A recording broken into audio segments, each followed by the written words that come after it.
With the incoming Trump presidency, there's a very narrow window of time in which to do this if it's ever going to happen. And the reason it needs to happen in North Carolina is because, first of all, there's a strong economic case to be made for it. It's going to bring over time billions of dollars of our own tax money back into the state. It's probably going to create tens of thousands of jobs. One of the estimates was 40,000 jobs. Those jobs are going to go disproportionately to parts of the state that have been economically left behind. Rural North Carolina stands more to gain from Medicaid from a purely economic standpoint. You've got the healthcare side of it. We got 600,000 people that don't have access to decent healthcare, to say nothing of 1,000 lives that are lost every year, it's estimated, in North Carolina because we didn't expand Medicaid.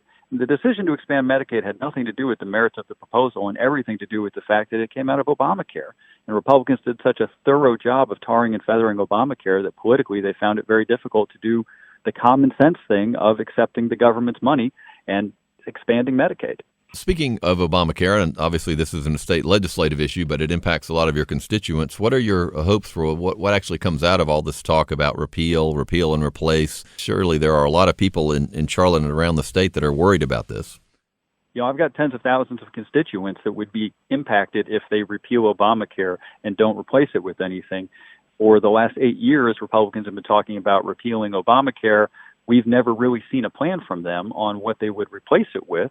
The incoming president has said that he expects them to make that a simultaneous occurrence, that they will repeal and replace it simultaneously.